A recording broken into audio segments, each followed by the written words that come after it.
আল্লাহ আমারে মনে করাই দিছে, আনিস আমি তোমাকে সৃষ্টি করেছি। 2 নাম্বার, আল্লাহ আমাকে বলতেছে, আনিস তোমার অন্তরের গভীরে যেই কথা আসা যাওয়া করে কল্পনাগুলোও আমি জানি। 3 নাম্বার, তোমার রক্তের শিরা উপশিরায় আমি আল্লাহ তাআলা তার চাইতে বেশি কাছে আছি। এবার 4 নম্বরে আল্লাহ বলেন, ইজিয়াতালাক্কাল মুতালাক্কিয়ানে আনিল ইয়ামিনে ওয়া আনিশ শিমালি কাঈদ।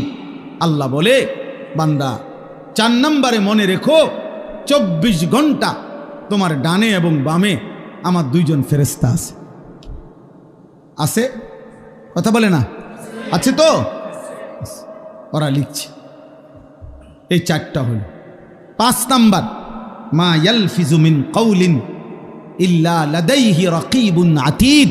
আল্লাহ বলে, বান্দা তারা তো 2 জন আছেই, অতিরিক্ত আরেকজন ফেরেশতা আছে যে তোমার এই 2 জবান মানে 2 ঠোঁটের মাঝখানে যে জিহ্বা, এই জিহ্বা দিয়ে তুমি যা বলো, যখন যা বলো, যা করো, 24 ঘন্টায় তুমি যেই শব্দটাই বলো না কেন, উচ্চারণ করো না কেন, ভালো মন্দ, উপকারী অপকারী, জিকির দাও করো আর গালি দাও, আল্লাহ বলে এই জিহ্বা দিয়া যা বের হয়, আল্লাহ তাআলা বলেন আমার আরেকজন ফেরেশতা তোমার মুখের প্রতিটা উচ্চারণ লিখে রাখে। এই কয়টা হলো? 5টা। কয়টা? 5টা। 1, আমি তোমাকে সৃষ্টি করেছি, আমার থেকে যাইবা কেমনে? 2, তোমার অন্তরের গভীর বিষয়টা আমি জানি, আমার থেকে লুকাবা কেমন? 3, আমি তোমার রক্ত প্রবাহিত শিরা উপশিরা তার চাইতে বেশি নিকটে আছি, তুমি আমাকে লুকাবা কেমন? 4, আমার 2 জন ফেরেশতা 24 ঘন্টা তোমার পাশে আছে, তুমি তাদের ফাঁকি দিবা কেমন?